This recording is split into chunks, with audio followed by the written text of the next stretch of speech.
Төрт дәруіш. Баяғы заманда қарабасы бақ дәулетке емін еркін болса да, дүниенің ауыр бір арманына ұшырайтын адамдар болған екен. Сондай бір арманды адам иесіз далада зар илеп, жападан жалғыз келе жатады. Аты Мұратхан. Сонда Мұратхан, не қылам, 3 жыл сандалып көкөгіздің уақиғасын біле алмадым. Бұлдылай тұрсын, іздеп шыққан қыздың да жүзін көріп, ауыз екі сөйлесе алмадым. Енді мұны ұшқан құс жүгірген аң білмейді, қайтып кетуге ел жұртымның қайда қалғанын тағы білмеймін. Көкте екенімді, жерде екенімді қазір білер жан жоқ деп, төмен қарап, аяңдап келе жатыр еді. Адам шазынаған бір дауыс құлағына жетті. Адамзат көрмегеніне, ел жұрттың бетін көрмегеніне талай замандар өткен Мұратханға мына дауыс біртүрлі қорқыныш сияқты да болады. Я Алла, бұл не ғажап? Бұл жерде адам баласы жүрмейтін еді ғой деп жан-жағына көз салып қарап тұра қалды. Қараса, алдына бір үлкен дәу таяп төніп келіп қалған екен. Әлгі дауыс қоймай мұны шақыра бергендей болды. Мұратхан бұл дәу өзіндей адам шығар деп тауға қарай жүрді. Биік тауға таяп келгенде бір үлкен құс сияқты нәрсені көрді. Мұратхан бас адам сияқты болған соң, бұл адамша тіл біледі екен деп ойлады. Ей, бері келгін деп дауыс берді. Оны құс тыңдамай кетіп қалды. Мұратхан ойланып, адам сияқты құс болады деуші дос екен ғой. Мұнан гөрі біреу тағы бар шығар деп, таудың басына қарай жүрді. Бір заманда таудың басына жетті. Келсе бір биік тау, жан-жағына қарады, еш нәрсе көрінбей, жалғыз-ақ етекте бір қара тұр. Онысы бейт болып шықты. Оның ішінде бір нәрсе қараңдайды. Онан басқа еш нәрсе жоқ. Мұратхан біраз дамылдап отырып та, қой, бүткенше өлген артық. Ақыры итшемеде кетер екен. Онан да жанымды қинамай, тастан секіріп құлап өлейін деп, әлгі биік тасқа келіп, енді құлайын деп тұрғанда арт жағынан бір дауыс. Ей, ақымақ! Құдайсыз ажалын өзің сұрама. Бейтке барсаң, мұратыңа жетесің, деді. Артына жалып қараса, дәне жоқ. Сонан соң, анау қарайған бейт екен ғой, оған да бара кетейін деп ойлады. Соған қарай жүрді. Кіріп келсе ішінде 3 адам бар. Ассалаумағалейкум, деді Мұратхан. Ағалейкум ассалам, жоғары шық деді отырғандар. Біраз отырған соң үшеуі бір-біріне жөн сұрасты. Отырған үшеуі Мұратханнан халін баян етіп тіле кетті. Сонан соң бәрімізді кезектен айтамыз деді. Жарайды деп Мұратхан сөз бастады. Бірінші дәруіш. Мен Бағдат шаһарындағы патшаның баласы едім. Әкемнің патшалық дәрежесі үлкен. Қоласына бірнеше шаһар қарайды. Мен жалғыз баласымын. Әбден кәмелетке толдым. Бір күні жалғыз өзім сарайда отыр едім. Ойыма әлденелер түсті. Қой бүйтпейін, не қылсам да дәулет жетеді ғой. Әкем бетімнен қақпайды. Халық аузында жүрердік, бір істейін деп ойладым. Ол шаһарға қараған балташы құспа барлығын жиып алып, шаһардың орта тұсын көрсетіп, осы жерден сыртан неше түрлі өрнекпен безендіріп, маған тамаша бір сарай саласыдар. Қараған адам қайтып көзін алмайтын болсын, алтын гауһар інжуден салынсын. Қараңғы түнде неше шақырымдай жерде жарық қылып тұратын болсын. Мен өзім сарай біткен кезде келіп бірақ көремін. Және 40 есігі болсын. Әр есік әр қабырғадан шығатын болсын. Егер де осы айтқандай болмай, сарай көңіліме ұнамаса, тегіс бастарыңды алам дедім. Құп тақсыр деп шу ете түсті, осымен жүріп кеттім. Мен сарай салғызып жатырмын деп әкем айтпадым. Сонымен аулап саяхаттап жүре бердім. Жарты ай анда болсам, жарты ай үйде. Осы сауықпен бір жыл өтті. Bir күні қасыма 40 нөкерімді ертіп алып, сарайымның біткен-бітпегенін көруге келдім. Келсем, біткен екен. Өзіме хабар етіп, көрсетуге күтініп отыр екен. Байқап қарасам, сарайдың сыртына адам баласының көз дояр емес, алтын күміс шала тұрыпты. Қайран қалып көзімді айырмадым. Бұл алтын күмбез сарайдың сұлулық тамашасын көрген адам. Оған қарап, тұрумен-ақ өмірінің қалай өткенін білетін емес. Енді ішін көрейік деп, бір есігінен кіріп едім. Есім шығып кетіпті. Қайдан келіп, қайда баратынымды ұмытып кеттім. Қырық жігіт қасымда, әлгі сарайды 3 күн аралап зорға бітірдім. Ішінде жүріп бізде қойыппыз. Бой жазып біраз жүрген соң бір жігіт: "Мұнымыз қалай? Түк көрмеген кісіше жан-жаққа қарап жүріп алғанымыз" деді. Артыма жалт қарап: "Қанша уақыт болды?" дедім. Жігітім: "Бүгін біз келгелі 3 күн болды" деді. Ендеше қайдайық деп далаға қарай жүріп едік. Жол таба алсақшы. Әрі-бері жүріп едік, жол таба алмадық. Сонан соң үй салған бір балташы есіктен шығарды. Қайтып келген соң әкеме хабар салдым. Жарайды деп әкем 40 уәзірін қасына ертіп, сарайды көруге кетті. Аралап жүріп қайтты. Жасым 60-қа келді. Неше жыл патшалық дағуасын құрдым. Осы уақытқа дейін артыма мұра болып қаларлық бір істемеген екенмін. Балам қайырлы болсын деп әкем маған риза болды. Кешікпей мен сарайға кірдім. Кірген соң 40 есігіне 40 күзетші қойдым.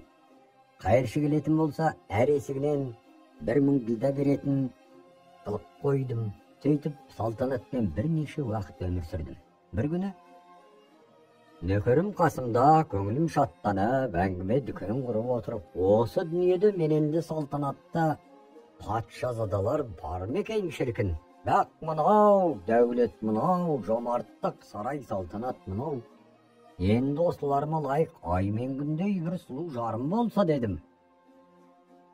Нөкерлерім үндемей отырып та: "Тақсыр олай демеңіз, кім жоқ дейсіз? Дүниеге кім келіп, кім кетпеді осы күнде? Мысыр шаһарының Ибраим атты патшасының Шәмшибану деген қызы бар. Оның сұлулығына теңдесетін жан жоқ. 14-нен туған айдай көз түскен адамды еріксіз елжіретіп әкетеді. Оның қазіргі патшалығы және жомарттығы сізден 10 есе артық. Оның да осы секілді сарай бар. 1000 жерден есік шығарған. Келген қайыршы болса, сол есіктің бәрінен қайыр алады. Бір алғанда қайыршы басы 10.000 ділді алады. Оның бұл жалғанда теңдесі жоқ. Және сол жерге келген қонақта қандай асыл шаруаң бар болса да 3 күн қондырмай жібермейді. Сол қыз келсе, әрине бұл сарайыңыз мұнанда артық гүлденер еді, бірақ ол келмейді ғой деді. Мына сөз маған мейлінше ауыртыйды. Қатты қаһарым келіп: "Сен лағнат, аузыңа келгеніңді оттап не деп былжырап отырсың? Осынша халықтың алдында масқараладың" деп әлгі нөкерімді жазалайтын болып, 2 жендет шақырып алып, "Мынан дарға тарт" дедім. 2 жендет тартып жөнелгенде тақсыр дат деді: "Көз көрген жолдас қой, айта қой датыңды" дедім. Көзінен жас ағып: "Тақсыр, мен сізге айтқанда сізді кемітейін деп, болмаса қорлайын деп ойлаған жоқ едім. Көп қызмет істегені мен сізге тәуір әйел керектігінен ойлап, не қылса да соны алсын деп едім. Сізге еш қастығым жоқ. Енді менің сізден сұрайтыным, хан әмірің емес қой. Мені қазіргі өлімнен босатып, қашан Шәмшибану қыздың ондай екенін білгеніңізше зынданға сала тұрыңыз. Егер менің осы сөзім өтірік болса, ризамын, басымды алыңыз. Болмаса рас болса қайтесіз. Нақақ қанымды төкпейсіз бе" деп еңіреп қоя берді. Мен бұл сөзге тоқтадым да ашу үстінде жаза бердім. Қанша жазасы болса да кештім дедім. "Ол жоқ тақсыр хан, әмірі біреу. Мені зынданға салыңыз. Қыздың хабарын білген соң босатарсыз" деді. Жарайды деп оны салдырып тастап, қанша сауыт сайманмен Şemşibanı іздеп жүріп кеттім. Şemşibanı іздеп көп қайғырдым. Арып ашып шаршадым. Өзім жаяумын. Әлдеқандай заман болады деп кетіп киіп шыққан. Темір етік таусылып оймақтай қалғанда, темір таяқ таусылып тебендей қалғанда, ек көзіме көк шуын ұялап, қыбырлап қана келе жатыр едім бір мезгілде. Алыстан ызылдаған дауыс шықты. Дауыс шыққан жаққа қарап байқасам, ат үстіндегі адамдай алдында бір нәрсе салып айдап жүрген секілді. Азырақ тұрдым да қой, не де болса бұған барайын деп ойлап, ептеп аяңдап жүріп келе жаттым. Өмірден күдер үзгендей таяп келсем адамзат екен, келе амандасып жөн сұрастық. Мен шалға Мысыр шаһарының қызы Шәмшибаны іздеп келе жатқанымды баяндадым. Қойшы шал менің сөзімді тыңдатты. Ой, байғыз, оған жолығып амандасам деп әуре болма. Өзі осы күні ауру, адамзатқа көрінбей, не себептен болғанын білмеймін. Үстіне әкесі де кірмейді. Сыртынан барған, сен бір мүсәпір адамсың. Жолығам дегенге болар мекен, ал барам десең сол Мысыр шаһары. Осы арадан түстік жерде мен сол ханның отардағы қойын бағып жүрген кісімін деді. Қойшының жөнімен шаһарға қарай жүріп кеттім. Күн бата шаһарға жеттім. Шаһардың сән салтанаты адам қарап қоймайтын сұлу екен. Жолыққаннан патшаның сарайын сұрайын деп тамашалап бір көшемен жүріп келе жатыр едім. Bir жақтан тоқта деген дауыс шықты. Қарасам бір адам жаныма келіп, қайда барасыз, тоқтаңыз, бүгін мынау үйде қонақ боласыз деді. Патшамыздың әмірі бар, қонақ қылмай адам баласын өткізбе деген. 3 күн мұнда боласыз да, баратын жеріңізге сонан соң барасыз деді. Тоқтағым келмей не болса да патша сарайына барып жетейін деп едім, босатпады. Амал бар ма, еріп үйіне келдім. Кіріп келсем сол үйдің өзін қонаққа деп арнап салдырған екен. Қарап отырдым. Осы қонақ үйдің өзі сарайыма таяу бар екен.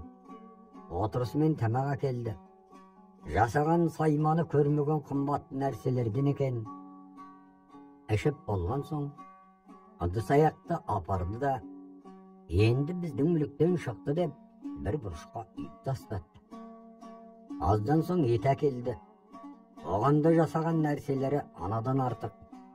Көзді тайдыратын, қалай адам баласының қолына түсті екен, бұл нәрсе тек перде ғана болуы мүмкін ғой деп ойладым. Сонымен 3 күн жаттым. Тамаққа жасаған нәрселердің бірін біріне қоспады, бірінің артынан бірін бағанағы бұрышқа үйе берді.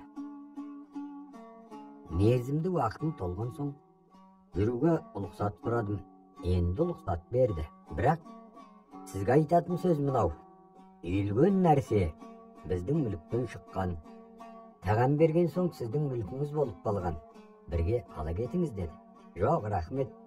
Бөлігім жоқ, алып жүре алмаймын. Керегі жоқ деп едім. Жоқ, болмайды. Патша білсе басымызды алады. Мұны алмай кете алмайсыз деді Даяш. Алмаймын деп едім, еріксіз берді. Амал бар ма?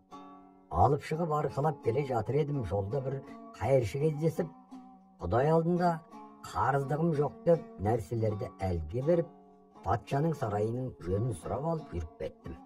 Енді көшенің ортасына жете бергенде, және біреу ұстап алып, қонасын деп бермей тағы қондырды.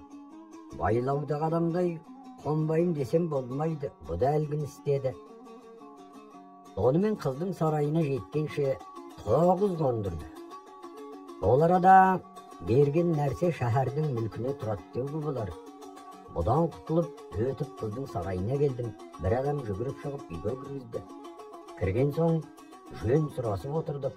Әлден уақытта бір бәйбіше адам келіп жайымды білген соң, бір жендетін шақырып менің шаруамды айтты. Жаңа келген кісі қыз Шәмшибанудың даяршысы екен де бәйбіше шешесі екен. Ол отырып та, ой шырағым, сенің қолыңнан келмейді ғой деді. Себеп осы күні оңтүстік жақта бір патшаның баласы бір көк өгізге жылында бір дүре салып, артынан өз зарлап жылайды екен. Өмірі осымен өтіп келе жатса керек. Сол не себептен сөйтеді, соның кінәсін біле алмай. Шәмші қазір қайғы үстінде. Кімде-кім соны біліп келсе, мейлі қайыршы болсын, мен соған тиемін дейді деді. Жарайды, оны мен табам дедім де, оны іздеймін деп жүріп кеттім. Сонымен айлар, жылдар жүріп отырып, айтқан жөнмен іздеп, арып шаршап бір шаһарға келіп жеттім ау. Бір көшенің бойын өрлеп жүріп келе жатыр едім, бір шал адам ұшырасты. Шалдан, ата бұл шаһар не деген шаһар дедім. Шал тоқтап, балам, өз жолың болсын, қайдан келесің деді.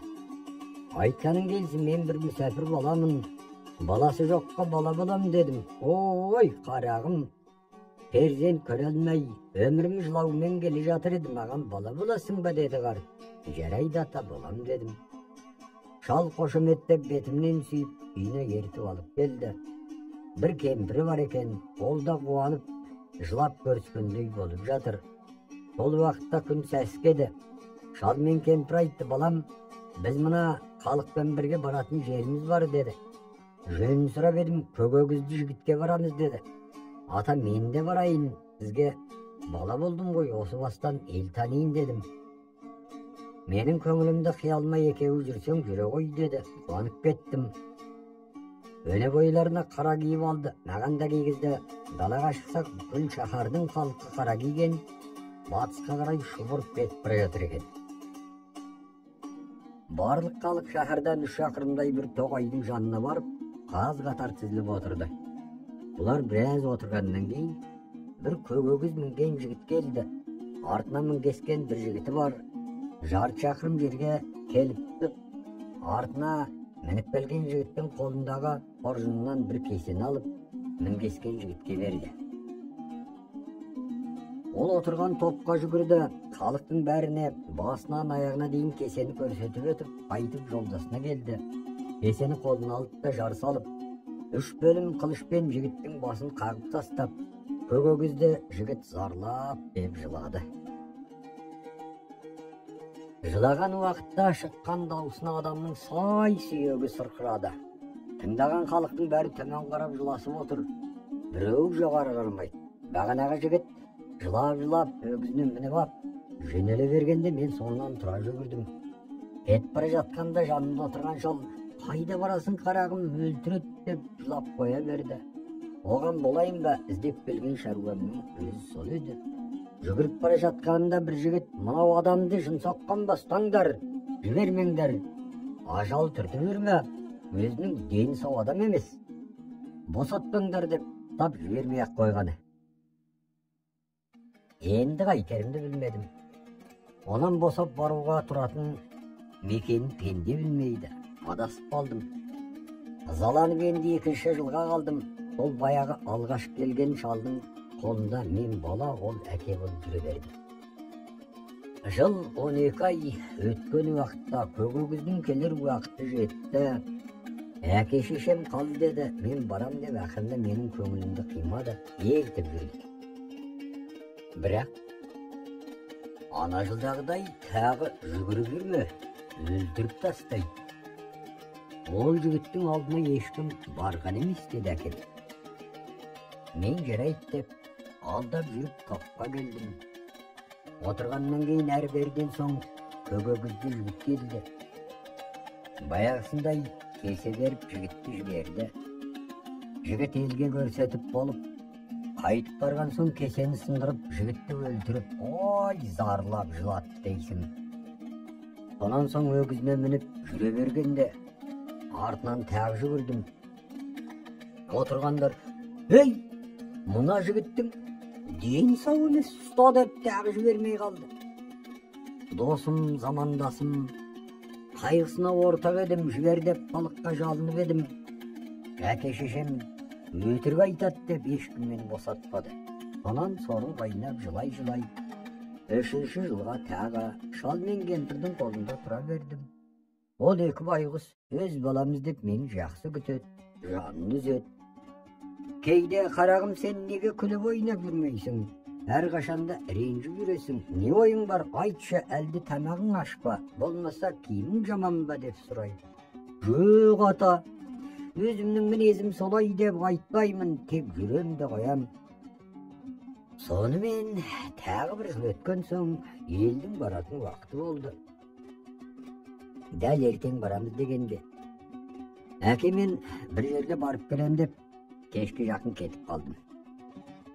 Жігіттің келетін жолындағы белгілі бір тоғайға келіп жасырынып бұғып елге көрінбедім. Ертеңіне дәл түсте жігіт шаңды бұрқыратып келе жатыр екен.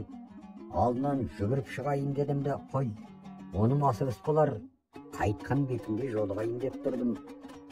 Баяғыдай өгізінен түсіп, елге кесені көрсетіп, айтып барғаннан кейін кесені сындырып, жігітті өлтіріп, жылап зарлап болып, бір ақырып қалды. Отырған ел ағытқан қоздай шаһарға қарай жөнелді. Олар кеткен соң жігітті жөніне қарай қайтты. Жүре бергенде артынан жүгірдім. Тақай бергенде артына жалт қарап, қылышын суырып ала ақырып маған тұрым тұлды. Мен бәрібір өлетін адаммын, оның да осы.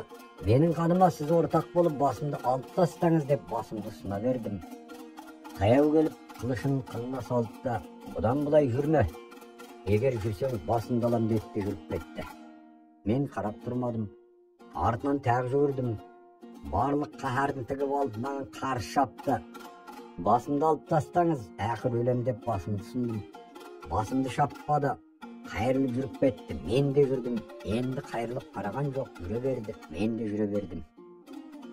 Әлден уақытта бір үлкен күмбезге келіп кірді. Артынан мен де келіп кірдім. Келсем, көк өгізді бір бағанаға байлап қойыпты. Үлкен сарайдың жан жағы есік. Төрдегі бір есіктен дауыс шығады. Соған қарай аяңдап келдім. Бұрынғыдай емес. Бойым үйренді, қорқу кетті. Барлық мұратыма жеткен болып жүрмін. Әлдегі келіп кірсем, жігітім зарлап жылап отыр. Өзінен басқа адам жоқ. Есік алдында садақ ұстап бір адам тұр. Түрінен адам шошитын. Сарайдың кірер аузында қорқып тұрдым. Жігіт жылап болып бір ақырып қалып еді. Бір есіктен өңкей, қара киген бір келкі жігіт кіріп бәрде төмен қараған күйі. Өң жоқ, түс жоқ, айнала отырыста. Оң жақта бір шымылдық құрулы тұр, оның ішінде бір қыз жатыр. Әлден уақытта бір ақырып қалып еді. Бағанаға отырғандар қасқырдан үріккен қойдай топырлап, кірген есіктен шығып кетті. Олар кеткен соң жігіт шымылдықтың ішіне кіріп, ой зарлап жылап еттейсің. Даусының зары қара тасты жігіткендей. Мен үйдің ішіне кіріп отырдым. Мұның қалай деген ол жоқ, өз ісімен әуре. Жылап зарлап болып көзін сүртіп, қыздың іргесінен бір жуан таяқты алып шығып бір сыпырып қалып еді.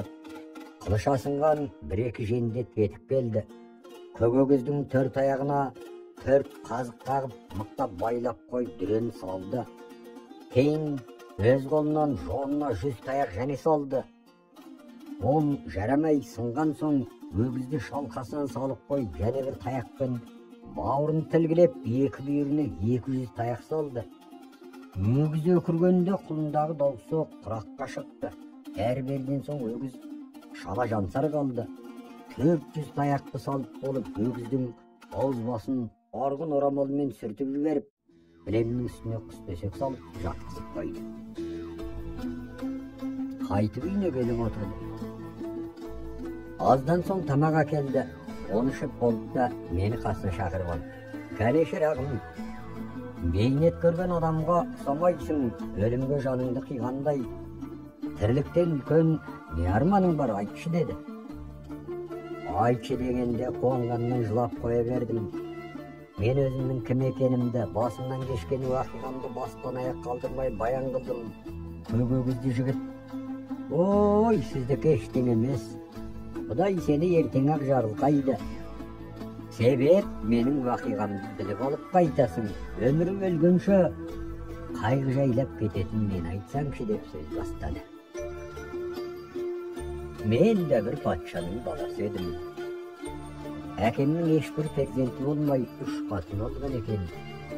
Ең кіші қатыны менің анам 2 қабат болған уақытында әкем баламның өміріне кітап ашып бер, бақытты бола ма, жасы ұзақ бола ма, қыз бола ма деп шаһардағы барлық бақсы балгерлерді жиналып сұрапты да. Бақсылар кітаптарына қарап балдарын ашып бәрі де үндемейді. Патша: неге айтпайсыңдар, не көрдіңіздер деген екен сонда бір ішіндегі ғұлама үлкені. Әйеліңіз ер бала табады, атын Әшім қойыңыз депті. Онан соң 12 жасқа келгенше жер астына сақтаңыз, әйтпесе өмірі қысқа болады. Өзінің көргені бейнет деген екен. Әкем еркек бала деген соң қуанып бірнеше жұмыскер жиып алып, жерден сарай жасатқан. Оны болған соң 12 жылға жететін азық үйдіріп, шешемнің ай күн толған уақытында қанша бәршімен мені оқытатын молдамен бәрімізді жер астына түсіреді. Шешем сол жер астында босанып, сонда асырап, сонда тәрбиелеп жүріп жатады. Мен ештеңе білмеймін. Кәдімгідей ел құратын жері бар, жақсы оқып жүрдім. Сонымен жасым 11-ге келді. Бір күні ел құратын жерге барып қыдырып әрі-бері жүредім. Жоғарғы жақтан бір болымсыз жарқыраған саңылау көрінді. Әлгін тамаша қылып қарап тұредім. Әрі-беріден соң алтын таққа мінген, дүниеде теңдесі жоқ бір сұлу қыз әлгі тесіктен түсіп қасыма келіп мені алдына алып құшақтап қысып, оң бетімнен бір, сол бетімнен бір сүйді, қайтадан ғайып болып жоқ болып кетті. Ешбір тұрағын білдірмей кетіп қалды. Ол кетісімен әл жерде талып қалыптым. Әрі-беріден соң көзімді ашсам, шешемнің 2 көзі болдай, молда дем салып отыр. Ғашық оты ішімді күйдіріп әкетіп барады. Не болды деп молдамен шешем сұрайды. Айтуға аузым жоқ секілді. Әкеме хабар салып, жер үстін алып шықты. Ат жетер жерден бақсыз деп ешбір ем қыла алмай қойды. Ақыры шаһарымыздағы бір ғұлама қарап, бұл бала жазылмайды, бұл ғашық болған болу керек. Әрең шаһарда бір дәрігер бар, оның бір қарағаннан қалмайды. Баланы сонда жіберіңіз. Бәрібір шақырғанмен ол келмейді. Мен өзім бастап апарайын. Дәрігерге қанша тарту сыйлықпен жіберіңіз деді молда. Мұны естіп әкем пақыр мен жазылғандай болып қуанып, ырғап жүргізді. Арада бірнеше күн жол жүріп дәрігерге келдік. Әлгі дәрігердің әдеті халқың жылында бір қарайды екен. Елінде жөнінде ауру болмайды. Адамды ажалға да талғап қана Құдайдан қорыққаннан береді екен. Сонымен мен барған кезде елінің жиылып көрінетін уағы болып қалыпты. Шәһәрдан 5 шақырым шамасында жерде сарай бар екен. Оның алдына елі жиылып қаз-қатар отырады екен. Өзі жалаңаш келіп, елді қарайды. Сол елмен бірге мен де келіп отырдым. Дәрігер келіп, басынан төмен қарап, қайсы біріне ауруың жоқ деді. Әлде қайсына бір жапырақ қағаз берді, қайсы біріне дәрі берді. Бәрі де оңалып, тарап кетіп қалды. Маған келді де бетіме қарап өтіп кетті. Өзімнің төсім сарғайып, өңім бұзылып кеткен болуым керек. Анау қарамаған соң жаннан күдер үзіп, өледі екен ғой деп ойлап отырдым. Әбден ел тарап болған соң шал келіп, мені ертіп өз сарайына алып келді. Үйіне келіп, бір үлкен сандыққа алып келіп, аузын ашып, астына орындық қойды. Сандық толған кітап, мынаны оқи бер деді, өзі кетіп қалды. Оқып отырмын. Еш нәрседе шаруам жоқ. Күн сайын тәуір болып келе жатқан секілдім. Шүкір жаман емеспін. Кітаптардың бәрін 6 ай ішінде оқып бітірдім. Бір күні бір кітапты оқып отырдым. Досым бір аурулы шалды алып келіп, шалқасынан жатқызып қойыпты. Кітапты оқып отырсам, кітапта көсеу темірді отқа қыздырып, бісміллә деп, аурудың басына таяп апарсаң, мойнына жабысып тұрған кенедей дерт темірдің басына жабысып шығады. Temir ıslık bolsa şal ölüp ketет delinген eken. Әлгі өзімнің ұстазым шалды осылай емдегелі жүр екен. Ұстазым темірді ысытып алып кетті. Байқасам темір ыстық. Таяп тиіп кетсе өліп кететін. Ауруға жаным ашып, ата, өліп кетет дедім. Солақ екен, темірді лақтырып жіберіп, шашын сақалын жұлып ойбай салып, үйден шығып безіп кетті де қалды. Онда жұмысым болған жоқ. Жүгіріп келіп темірді суытын қырап жіберіп, далаға шықсам, ұстазым жарылып өліп қалыпты. Бұл не деген ғажап болып кетті деп жүрсем, ол кісі мынау өзімнен қалай асып отыр деп үншілік етіп жарылып кетіпті. Сонымен шалды ақ жауып, арулап қойып, сарайларын аралап жүрсем, бір бөлмеде кішкене ғана бір сандық тұр. Ашып қарасам, ылғи дұғалық, ісмиағзам дұғасы. Әлгілерді қолым алып оқып көрсем, пер байлау шарттары бар екен, алып оқып ойлап отырдым. Баяғы қыз осы перден шығар, бұларды байлайын деп, бір дұғалықты алып оқыдым. Әлден уақытта, жаным, бұл не қылғаның? Қырасың ба мұнша деп, жиылып келіп тұрған ылғи перлер. Ендерде менің шаруам жоқ. Патшаларыңның қызын әкелсеңдер, босатам, болмаса бәріңді қырам деп едім. Жымыр деген бір ұшқын жіберіп патшаның қызын алдырды. Өзімнің неше жыл зарғып салауры болған Шахинорды есіктен алып келгенде есімді білмей талып кеттім.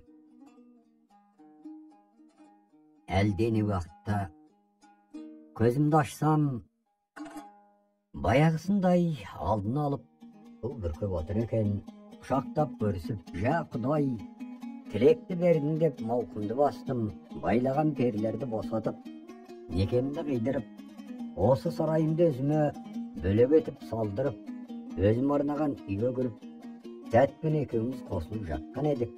Сырт жағымнан бір дауыс: «Ой, ақымақ, тозаққа кетесің, қойныңдағы ісмиағзам дұғасын бер әкел» деді. Байқағам жоқ, ұрып бере салдым. Қолына түскен соң таптырама алды да кетті. Сөйтсем мені перілер алдап, аңдып жүреді екен. Өздерін байлайтын дұға қолдан кетіп қалды. Ана шымылдықтың ішінде жатқан қыз не өлемес, не тіремес шала жансар. Көгөгіз сол дұғалықты сұрап алған пері. Ұстап алып, жылында кегімді бір алам. Зарлап жылайтыным ана қыздың күйеуі, сол пері кірмей. Бұл дүниеде осымен қосыла алмай кеткенім ау деп жылаймын.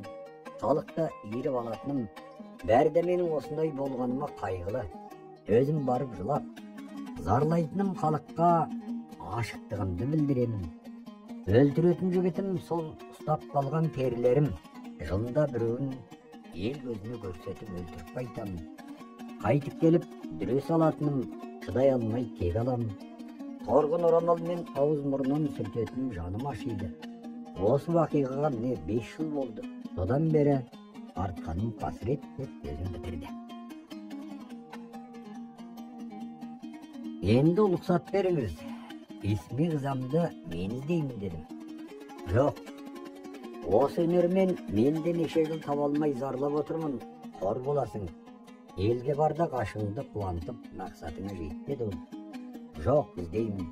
Өлсем сізден артықпын ба деп, дұғалықты іздеп жолға түстім.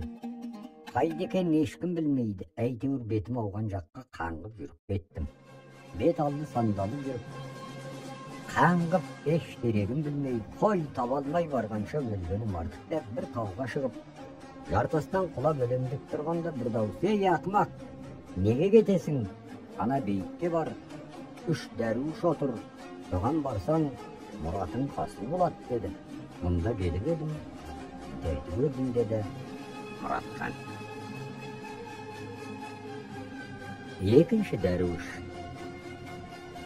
«Енді сіз сөйлеңіз» деді 3 дәруіштің әуелгі екеуі. Мұратханның алдында келген адам сөзін бастады. «Мен Жазира шәһәрінің патшасының баласы едім. Әкем онша жақсы, ақыл есі адам болды. Мен еркемін. Жасым Кәмелетке толып сен серуен құрып жүрмін. Асына ерген 40 нөкерім бар. Бұл жалғанда теңдесім жоқ деп ойлаймын. Еш нәрсе ойыма кіріп шықпай, бір күні серуенге шығып, аң аулап келе жатыр едім. Алдымыздан бір басы алтын бөксесі күміс киіп ойнақтап шыға келді. Құдай берді деп, алды-артымызға қараған жоқ, бет-бетімізбен қуып жөнелдік, кит қашып келеді, біз қуып айғай салып келеміз. Ештеңемен жұмыс жоқ, ескертіміз китке жету, ол жарт бұрқ етеді. Аттар шаршаған жігіттер бірте-бірте қазып жатыр. Онда шаруам жоқ. Ескертім китті ұстасам деймін. Кит сонша қызықты шіркін-ай, табалып, сарайымның ішіндегі бақшаға қоя берсем деймін. Атым жүріп болдырар емес. Неше түрлі болып аспанға ұшып кетеді. Бір мезгілде артыма қарасам, адам көрінбейді, бәрінің аты болдырып қалып қойды. Мен оны керек қылғам жоқ. Қызыл мен киікке қызыға қуып жүре беріппін. Күн батуға таянған мезгіл еді. Киік те болдырды. Менің атымды болдырып келе жатқанда алдымыздан бір үлкен су кездесті. Бұған киік те келді, мен де келдім. Қайда барарын біле алмай секіріп суға түсіп жүзіп жөнелді. Шыдап тұра алғаным жоқ, мен де түстім. Әлденің ақты ол да шықты ағар жағына, мен де шықтым. Және қашып жөнелді. Беті таяу тұрған бір тау бар екен, соған қарай тартты, мен де қалғаным жоқ. Таудың бір үлкен терең сайына қарап қашып келеді, мен де қуып келем. Сайдың төр жағында бір көк күмбез тұр, киіп келіпті, соған кіріп кетті. Артынан келіп атымды байлап тастап мен де кірдім. Келсем дәлеме жоқ. Екінші бір есіктен қарадым, үш жағын неше түрлі етіп безеген екен. Кірсең шыққысыз бір сарай. Оның дәл төрінде киік сұлап жатыр. Оның басында ақсақалды бір шал жылап отыр. Сені кім осындай қылды, жануарым, Құдай, онда сендей азапқа салсын деп отыр екен. Екінші бөлмеге қарасам, оң жақ қабырғада бір шымылдық құрулы тұр. Ар жағында айдес алды күндесі көзі бар. Қарағасы қиылып бір қыз отыр. Көзім түскен кезде бойымнан тағат кетіп жан тәніммен ғашық болдым. Ей, сен не қылған адамсың дедім. Үндемейді. Жымия қарап көрген сайын сабырымды алып барады. Жақын келіп, ей, сен не деген жансың? Нағып отырсың дедім. Жоқ, бедірейіп отыр. Үндемегеніне саланып, жаным-ау не еткен жансың, жөніңді айтсаңшы деп. Дәл қасына жетіп келсем сурет екен. Не болып кеткенімді білгенім жоқ. Сурет болса да есім шығып талып кетіппін. Суретті құшақтап, зарлап, жылап отыр едім. Жасы 60-70 мөлшерінде бір қарт адам кіріп келіпті. Әттекен, ай, жас басынан мына дертке қайдан душар болып қалды сорлы бала. Мұнда не шаруаң бар деді. Бәрібір ол сенің қолыңа түспейді. Ғашықтық дертінен өлгеннен басқа жоқ деді ақсақал қасыма келіп жылап отырып. Ата дедім, Құдай үшін маған жөн жобасын қай түр екенін айтып көрсетіңіз дедім шалға. Шырағым, мен шал емеспін. Биыл жасым 28-ге шығады. Осы қыздың әуресімен шашым сақалыма қарды. Менің балалау кезім еді. 20-ға жетер-жетті суағым. Ром шаһарына барып келе жатқанда бір сәнді салтанатты үлкен шаһарға кез келдім. Шаһарға таяп келіп, қасына қондым, күн ыстық түс мезгіл еді. Шатырды тігіп тастап жатыр едік, аздан соң бір жігіт келді. Сол шаһардікі екен, әдемі. Еркек затқа бітпеген пішіні бар, періште десең болады, ат үстінде тұрып. Жолдарыңыз болсын, қай жердіксіз деді. Айтқаныңыз келсін, Ром шаһарына барып келе жатқан керуенбіз дедім. 3-4 жас менен кіші ол. Ағай, бері келіңізші, сізде бір шаруам бар еді деді. Бұрын көріп білген кісім емес. Бірдеме істегелі жүрме деп, қорқақтап бөгөжектеп едім. Қорықпаңыз, мен де адам баласымын. Не қылам дейсіз дедім оңайып. Жіңішке дауыспен майдалап қана қасына бардым. Ажарыңыз тәуір болған соң сізге бір іс тапсырайын деп келдім. Бармасаңыз айтпаймын деді. Айтыңыз, түріне қарай барамын деп едім ол. Мойныңызға алсаңыз айтам, әйтпесе айтпаймын. Нәсіліңізді көргесін сіз орындай алады деп келіп отырмын деді. Жарайды енді айта ғой, тәуекел барайын дедім. Қалтасынан бір сөз жазған қағаз алды да, мына хатты сонау ақ мұнараның ішінде 8 патшаның санаты отырады, сол күмбезге барыңыз. Күнбатыс жақтағы есіктен кірсеңіз, кішкене көше бар. Соның жан жағында бөлек-бөлек есігі болады. Аузында күзетші кісі көрсе атады. Сіз соларды көргеннен қолыңызды көтеріп барыңыз. Қасына барған соң хатты көрсет. Сізді нұсқап жібереді. Сонан оң жақ қабырғада 3 есік болады. Сіз соның екеуінен өтіп, 3-ші есікті ашып тұрсаңыз, төрінде аяқ қолы шынжырлаулы бір арық жігіт отырады. Мына хатты сол жігітке беріңіз. Беріп қолына тиген соң, жартау сөзге келмеңіз, тез кейін қайтыңыз. Осыны істегенде шапшаң тез барыңыз. Егер жауапқа келемін деп бір сәт кешіксеңіз, сіз бұл дүниелік адам болмайсыз. Басыңыздың қалай кесіліп қалғанын біле алмай қаласыз деді. Мен қызбын, әкем бермеймін деп ұстап отырған менің ғашық жігітім еді деді. Мен қызбын деп айту мұң екен. Жан тәніммен ғашық болдым. Жүрегімде сабырлық қалмады. Мен осындай халге душар болдым деп ішкі сырымды айтқым келіп еді, бірақ мұның хатын апарып, әуелі оның ішкі сырларын біліп алайын деп ойлап құп болады деп хатын алып жүріп кеттім. Айтқандай ақ күмбезге келіп көрсеткен есіктен кірдім. Мен кіріп келсем, 3 есік тұр. Төргісінің аузын ашып қарасам, бір жігіт отыр, аяқ қолы шынжырлы. Нұсқасына қарасам, адам баласының жан ашитын арықтығы, ар жағынан сүйектері көрініп тұр. Bir түрлі мехнат көріп отырған адам. Түрін қарап тұрсам, құр қу сүйекті құрап қойған секілді. Не қыларымды білмей, осын істеген адамды шамам келсе, от қайтергім келіп, қаным қайнап, жөн сұрайын деген оймен хатты қолына беріп, жаным-ау, мұнша саған не болды деуім ақ сол екен. Дүниесі қозғалғандай шатыр-шұтыр етіп, зілзала орнағандай болды. Не екенін білмеймін, өліппін де қалыппын. Сонан кейін көкте екенімді, жерде екенімді білмеймін. Bir уақытта кішкене есім кірейін депті. Қозғалуға дәрмен жоқ. Өні бойым ұсатылып қалған, қимылдатпайды, басымды зеңеді. Байқасам мүшелерім өзімдік емес секілді. Жан жағыма көз жіберсем, өзімді табытқа салып көтеріп жүр. Өне бойымда қызыл қан жауып кеткен, жатқан жерімде қара құрттай кісі қаптап жүр. Басым быт-шыт болып жарылып қалыпты. Бұл қалай деп сұрайын десем, шамам келетін емес. Көтеріп жүрген адамдарға мені бір оңашалау жерге апарыңыздар дедім. Іздеп келіп алатын жолдастарым қайда екенін де білмей жүр ғой. Әлде мынадан қорқып қашып кеттім екен деп те ойлаймын. Әйтеуір топтан шеткері бір жерге алып келіп, табытыммен қойды еттеп байқасам, бұрынғыдан гөрі есімді жиып қалыппын. Таптың ортасында биік құрылған табыт тұр, үстінде бір өлген адам жатыр. Астында бір еңгезердей әдемі жігіт, басында айырқалпақ, қолында қос шелек найза, үстінде киінгені торқа сауыт, мойнында садақ, ек көзінен жас ағып. Бауырым-ай, тиянағым-ай, жүзіңді көріп ауызекі қоштаспадым ау деп зарлап, найзасына сүйеніп жылап тұр. Сонша көп халық табытта айналып жылап, олар да тұр, тұруға шама жоқ. Bir кісіні шақырып алып, мынау не уақиға деп сұрадым.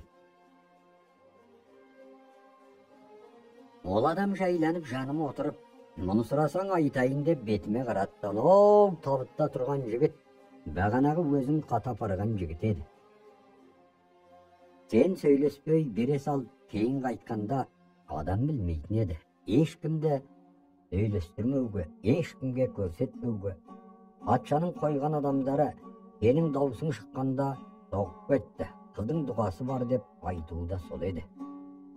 Анау өлген жігіт патшаның баласы, және оның інісі де патша. Бірақ бұл патша болғанда арық жігіттің әкесіне қарайды. Қыз сол кіші патшаның қызы. Інісі ағасын өлтіріп, орнына үлкен патша болсам ол деп жүреді екен. Bir mezgilder болғанда ол есебін адамға сездірмей, бір ұстан кемпірге ақы беріп, ағасын өлтіріп, мұра менікі деп, баласына бермей, ағасының орнына патша болды. Сонымен ол жүріп жатты. Екеуінің әкесі бір туысқан кісілер болса да, қыз жігітке ғашық, жігіт қызға ғашық. Мұны бір күні қыз әкесі сезіп қойып, екі тозақы бұлар шариғатқа қисық істеді, және мені халыққа масқаралады. Патша қызы інісіне ғашық деген әңгіме елге жайылды. Мұны жөншілікпен өлтірмей, масқаралап өлтірейін деп ойлады. Ақыры жігітті шынжырлап қысып ұстады. Сөйтіп, ешбір адам айла таба алмай, қыз жүре беріп, ешкім білмейді. Сырттың адамы деп сені жіберген еді, өзің сөйлесең деп мына бейнетке ұшырап жатқаның. Жаңа сенің сөйлескеніңді қыз әкесі патша біліп, жігітті дарға тартып жіберді. Сол екі ортада арық жігіттің бір апасынан туған жиені болушы еді. Бетіне жан келмейтін мықты батыр болған еді. Бір күні түс көреді, халқына қару жарақтарыңды алыңдар, менің нағашым бір пәлеге кездесті, соны біліп қайтам деп іздеп келген еді. Мынау арық жігіттің өлген үстінен шықты, келе айғай салып араласып берді. Сол жерде дар басына жетіп тұрған халықтан біліп, патшаның басын алып, нағашысын анау мұнараға салып, өзі астында жылап, зарлап тұр. Қыз күләнді әлгі батырдың қасында бір талып, бір тіріліп отыр деді бөтен адам. Сөйтіп отырғанымызда баяғы өзімнің көрген жолдастарым жылап, шулап, мен тірі тауып алғанға өздері қуанып, мен сол табытыммен көтеріп қосқалып келді. Кәне енді біз жүрейік, өстіп отырып осылардың бірдемесіне ілініп кетерміз, қайтайық деді жолдастарым. Менің онда жұмысым жоқ. Есті дертім күләнді, енді бір көріп сонымен сөйлессем деймін. Күләнді мен сөйлессем бе деген оймен ақырында жігіттерді тоқтаттым. 2-3 күн өткізіп, ишараларым тәуір болды. Соның жүзін көрейін деп шаһарға таман аяңдап келдім.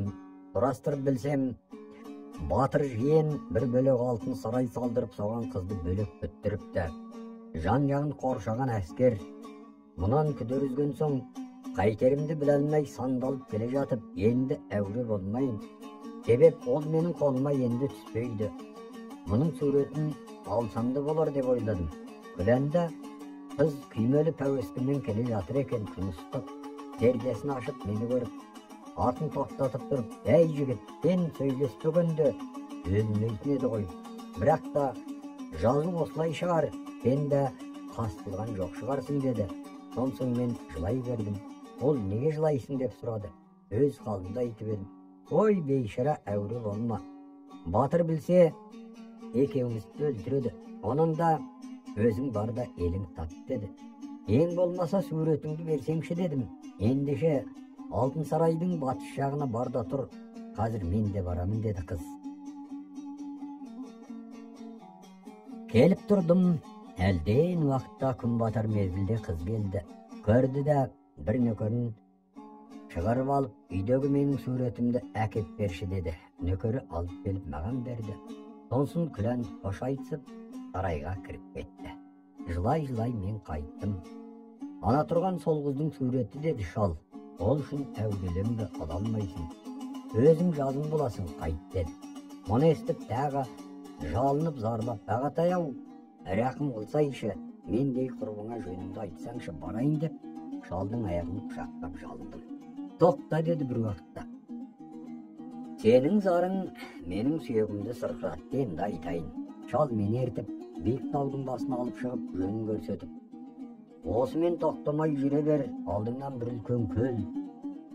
Жайқын су кездеседі, сонан аман өтсең, еліне барасың деді. Егерде осы жолмен жүріп отырып, суды тапсаң, сол суда менің астылы-үстілі байлап қойған кемем бар, соған мін, және батысқа қарай аға бер, басқа жаққа бұрылсаң, ғұмырында табу жоқ деді. Мен бәрін сұрап алып, Құдай енді өзің оңғар деп жолға түсіп жүріп кеттім. Шалдың көрсеткен жолымен тура аман есен суға келдім. Суды жағалап жүріп кемені тауып, біраз осы жерде тынығайын деп 3 күн жаттым. 4-ші күні жүрмек болып, кемені дайындап суға түсіп кете бардым. Күн батысқа жүріп кемені айдап келе жатыр едім. Күн бұлттанып жел тұра бастады. Дауыл соқты. Мен кеменің астындағы қабатына түсіп алып жаттым. Әлден уақытта жел шығып судың жүзі боранша көпіріп толқын таудай болып кемені айдап жөнелді. Біресе аударып, біресе домалатып жүріп келеді. Менде еш жоқ. Кемесімен суға кетем ғой деп жылап қорқып жанымменен қошайтып жүріп келемін. Бір мезгілде жел басылғандай болды. Кеменің үстіңгі қабатына шығып қарасам, қалай кетіп бара жатқанын білінбей. Дүниесі көкпен-көк су.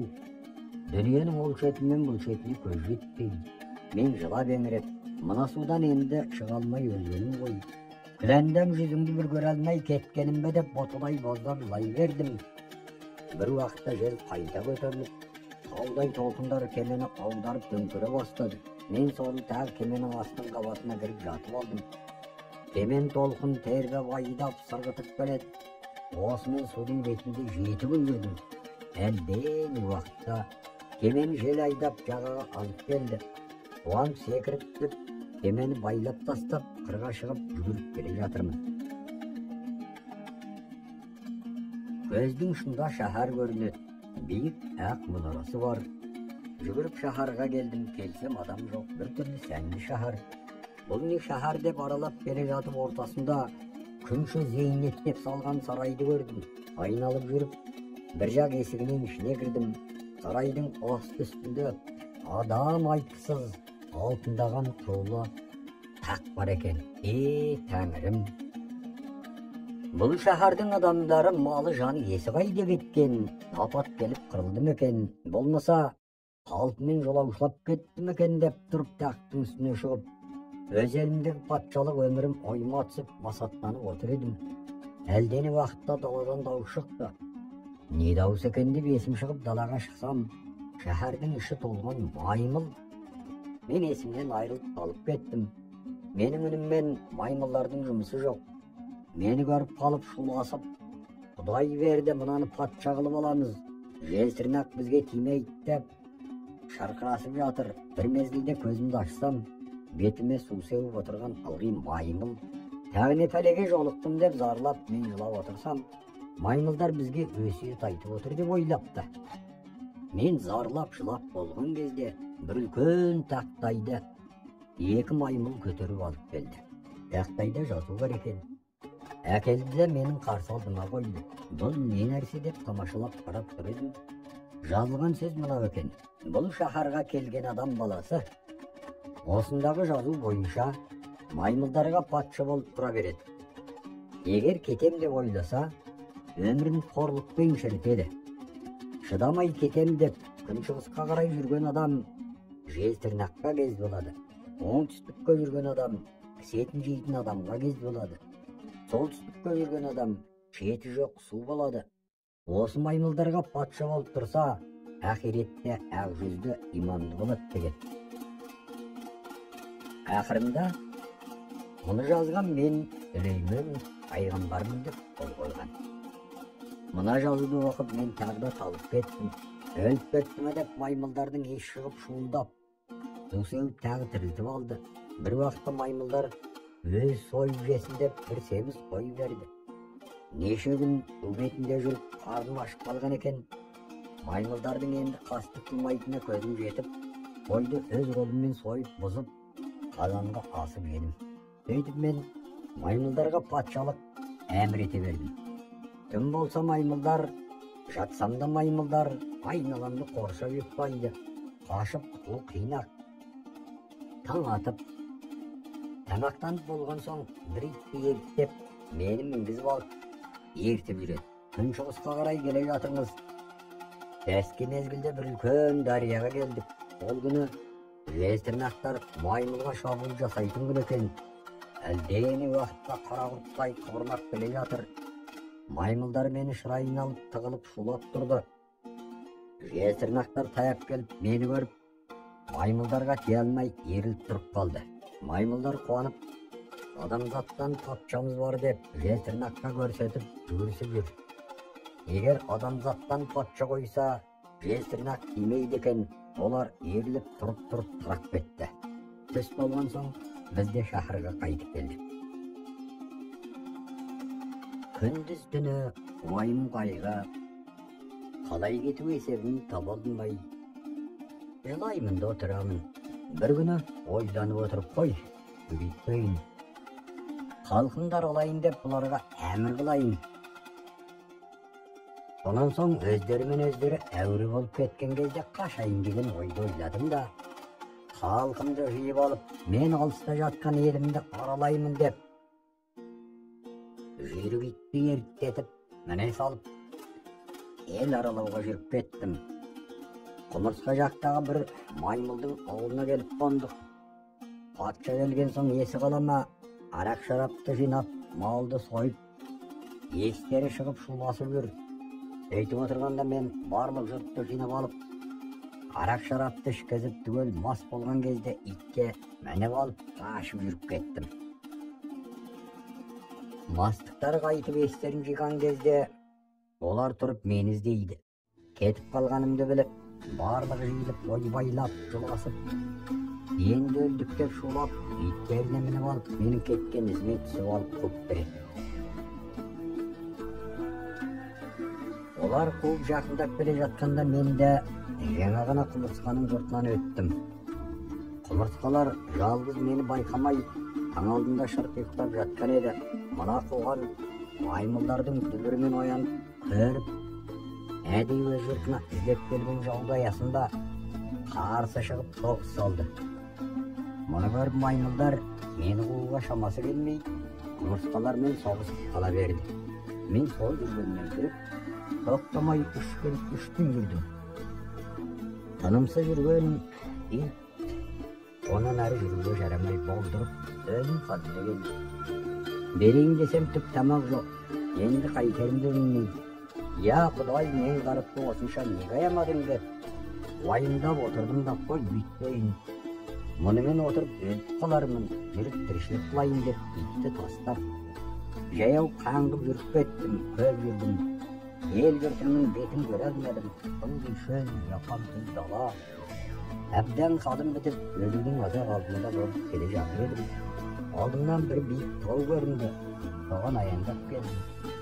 Басына шығып, қарайын, жан-жақтан не көрінер екен деп ойлаған едім. Әлім бітіп шаршап, қалай шығарымды білмей тұрдым. Дәл тұрған жерімнен бір биік тас көрінді. Қой бүйтіп, итчемеде өлген соң ратастан құлап өлейін деп енді екіргелі тұрғанымда, арт жағымнан бір дауыс: «Ей ақымақ, имансыз неге өлесің? Онан да анау биіктің ішінде екі дәруіш отыр. Соған барсаң, мұрадың хасыл болады» деді. Онда келіп едім, мына екеуін көрдім деді.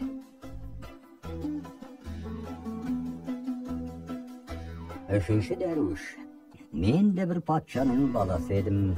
Әкем сонша қаһарлы, алдына еш адам келмейтін түсін суық адам еді.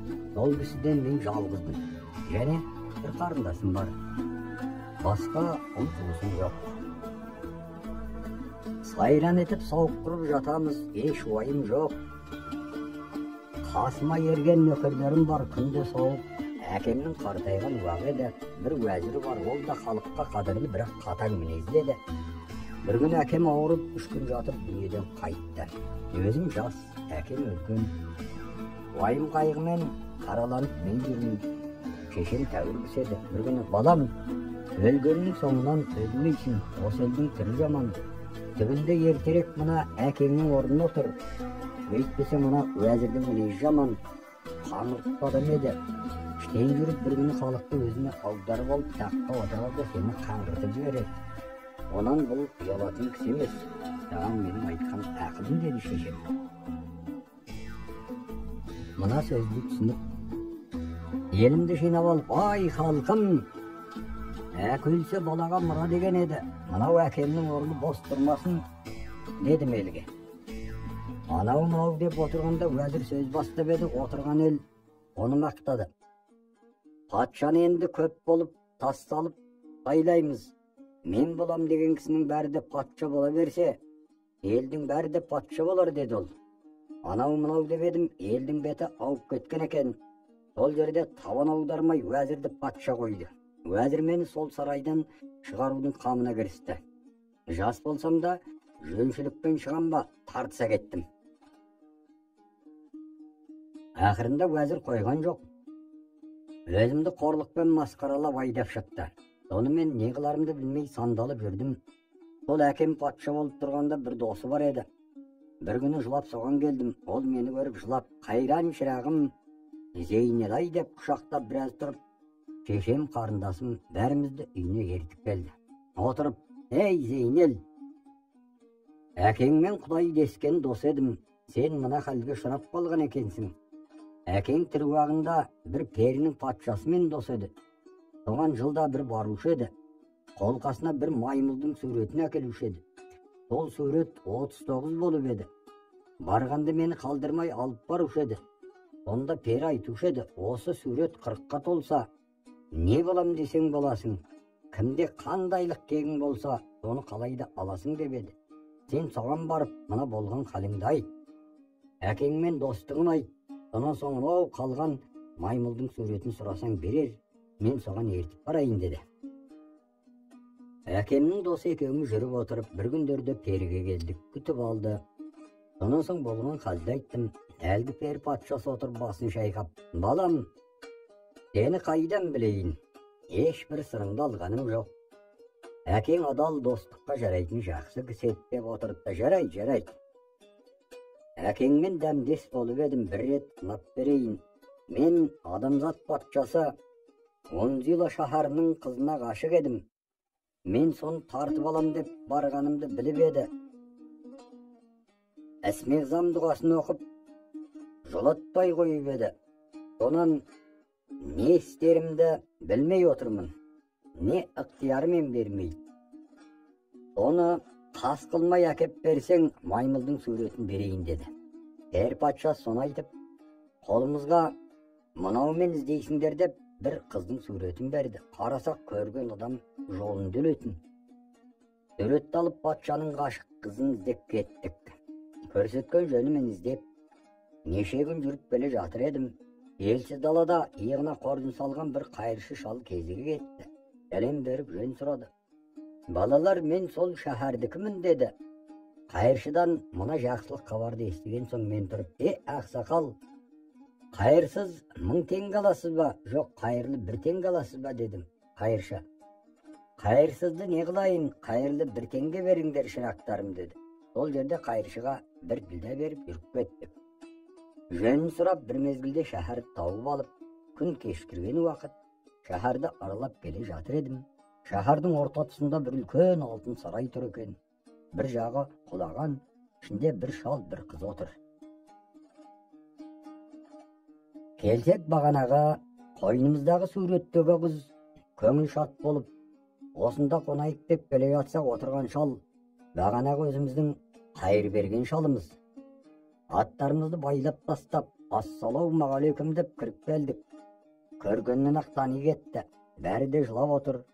Шал қалбалақтап, жоғары шығыңдар балалар. Жолдарың болсын қарақтарым, сендердің 1 теңгелерің қайырлы берекелі болып, бүгін соғанда көп нәрсе алдым. Мына балам қуанып көп алғыс айтып отыр деді. Алла сендердің жолдарыңды қылар. Біз де мүсәпір адам едік деді. Сонда қуанып отырып, басымдағы досым сөз бастап, пері патшасы жібергенін айтып қызды сұрады. Шал мынау сөзді естіп жылап сөз бастады. Балалар, мен заманында патша едім. Қапыда Құдай тағала мына күйге салды.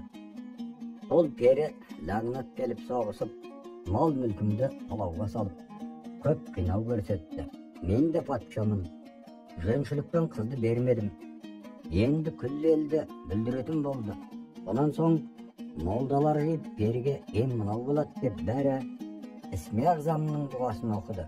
Әрберден соң албасты секілді басып отырған пері әскері 1 сағатта кетіп бітті.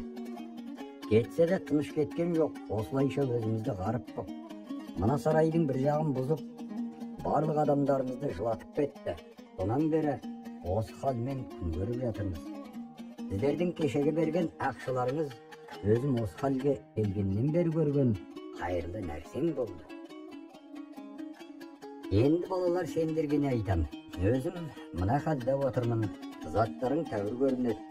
Періге осы баламды бермеймін деп түсіп отырмын ғой. Қалай қып аласыздар? Өстіп отырып бұл баламды endi жылата бермейін. Құдай алдынан жарылқасын деді шал.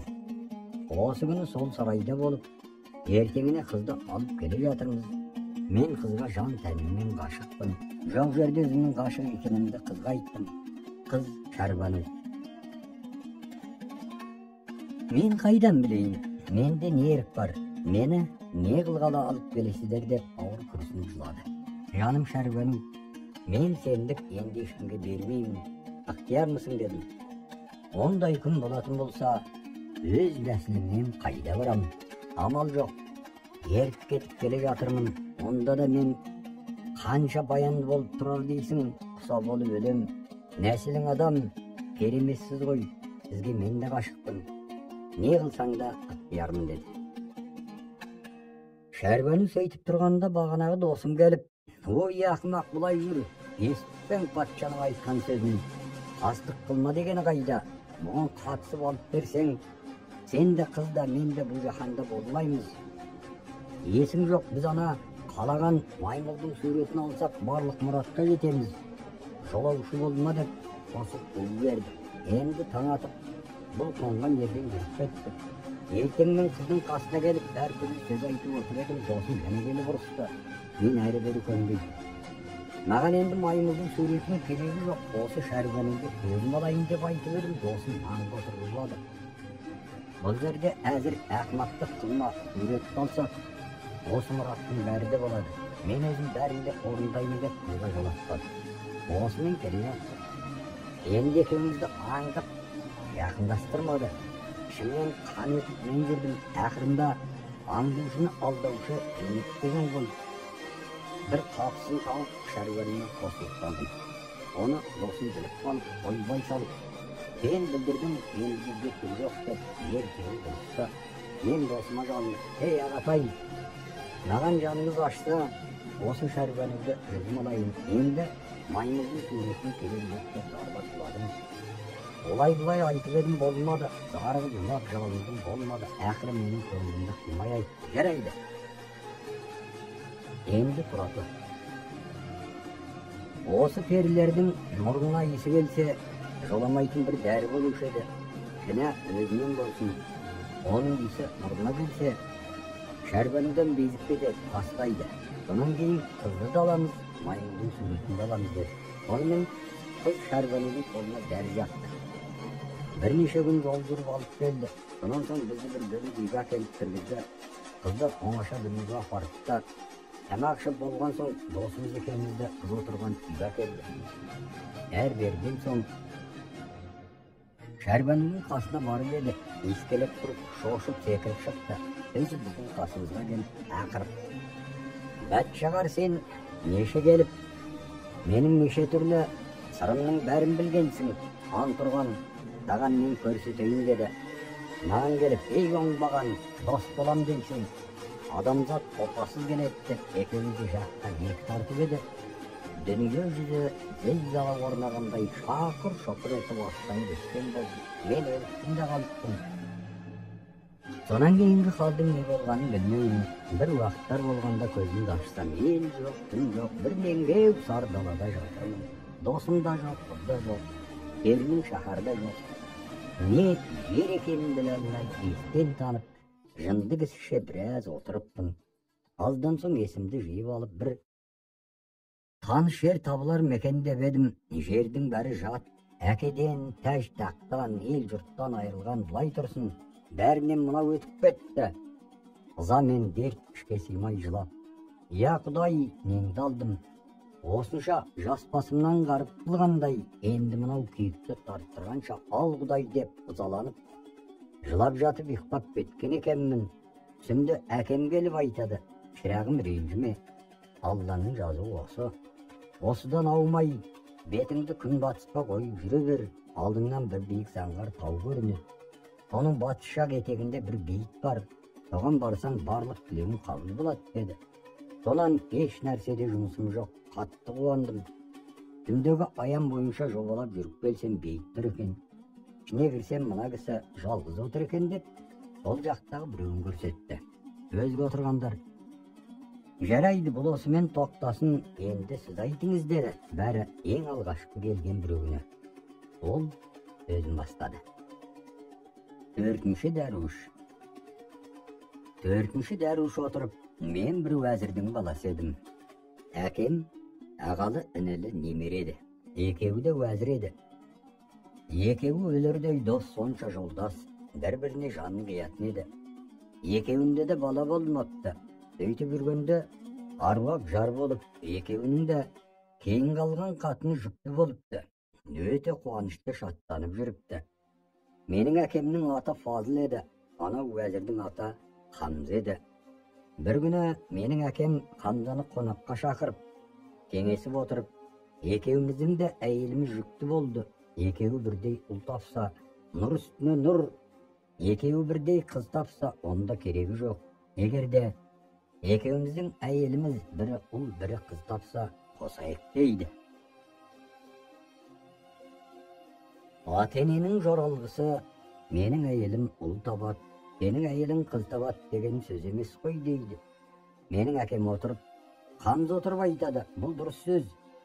Осы сөз менің де ойымда бар еді.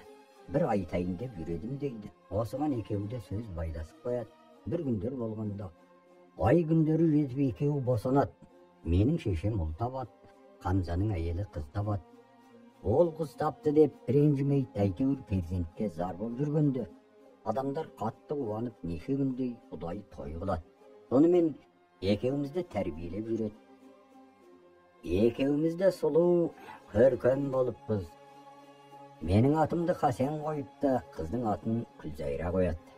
Сонымен екеуімізді бір жерге көтеп, бір жерге асырайды. Көз тиеттеп, жасырып асырайды. Осымен бірнеше уақыт өтіп, 5 жасқа толған соң молдаға береді. Оқып жүрдік. Тәуір ғылым иесі болды. Бір күні менің әкем отыратта, олы жоқ адам сорлы, мал мүлкі иесіз тұрған бір нәрсе емес пе? Қызды балам деуге бола ма? Ертең өскен соң біреумен кетеді. Ақыры жиған терген сол қызды кім алса соныкі болады. Менің артыма ие болады, мұра болады деуге болмайды. Біздің Хамзада сорлы адам ғой. Жасы болса келіп қалды. Мирасқоры жоқ. Күлзайра да біреу үшін асырап отырған балапан емес пе депті. Бұл сөзді Хамза естіп, ботадай боздап жылап. Мына сөзді Фазылдан естігенше өлейін. Мен Күлзайраны ұлдан артып көріп жүргенде, Фазыл мұнан айтты. Ертең біреу мұнанда жаман сөз айтар. Оның да мына Фазылдың сөзін естімей, құлақ естімеске кетейік деп, Хамза бір күнде қашып кетеді қалады. Оны ешкім білмейді. Жалғыз-ақ жапырақ қағазды жазып, төртбүктеп, есіктің маңдайына қыстырып кетеді. Бұл мұнымен бара тұрсын. Әкем ертемен тұрып, уақытында қызметіне кетеді. Ол күні Хамза уәзір бармайды. Менің әкем бұл кеше-кешке аман еді, ауырып қалды ғой, көңілін сұрайын деп, есіктен шығып келе жатса, есіктің маңдайында 4 бүктеулі қағаз қыстырулы тұр. Мұны кім қыстырды екен? Бұрын бұл жерде еш нәрсе болмаушы еді деп тамашалап келіп алады. Қараса жазылған қағаз, жазған сөз мынау. Қош досым Фазыл, ақиретте көрісерміз. Бұл жалғанда енді екеумізге бір тұрып, бір жүруге нәсіп етпеген. Енді көз көрмес, құлақ естімеске кеттім. Менің қалған дүниемді сен жиып аларсың. Ақыр менде бала жоқ, иесіз дүние ғой деп, аяғына атын қойыпты. Әкем мына сөзді оқып, дүние мені жазым басқан екен, сөзімді естіген екен ғой, қайран досым ай деп есінен танып қалады. Есіктің алдында бұл кісінің талып жатқанын шешем көріп, не болып қалды деп ес шығып қорқып, әлде Хасеніме бірдеме болып қалды ма деп ойлап, оған қарамай жүгіріп үйге келді. Мен жаспын, ештемені парықтаған уағым емес. Артынан мен де шықтым, келсем әкем әлі талып жатыр. Әкемді көрген соң мен шырқырап бас салып жылап жатырмын. Шешем енді қайтерін білмей, әкемнің бетіне су бүрікті. Әкем аздан соң есін жиып көзін ашты. Зарлап жылап, не болды, не көрдің? Біреу ұрды ма? болмаса bir нәрсе көрдің бе, неге бүйтесің деп шешем сұрап еді, әкем ештеме емес деп айтпады. Сол уайымдаған бетімен үйге келді. Келген соң қайран досым-ай деп және жылады. Досым деген соң шешемнің түсі бұзылып, не болыпты, Қамза өліп пе деп сұрап еді. Қашып көшіп кетіпті, маған тастап кеткен хаты мынау деді. Шешем қағазды алып оқыса, жазылған сөз әлгі. Бұл хаттағы сөзді естіген соң мен де ботадай боздап жылап, баршамызға бір үлкен қайғы болып, не қыларды білмей құр жылаумен отырдық та қойдық. Осы қайғымен әкем уәзірліктен шықты. Іздеймін деді. Ешбір дерегін біле алмады. Осы уайымда жүріп әкем өзінің айтқан арманын қылып ауып кетті. Мен дәулеттен айырылдым. Жай кетуге айналды. Сонымен бір уақыттар болғанда әкем дүниеден қайтты. Жетім бала, жесір қатын болып қалды. Әкеден онша дәулет болмады. Мен сол уақытта 13 жасқа келдім. Bir күні бүйтіп отырмайық. Bir кәсіп істейік деп, мен келіп базардан bir балаған жасап алып, ылғи халуа пісіріп сататын болдым.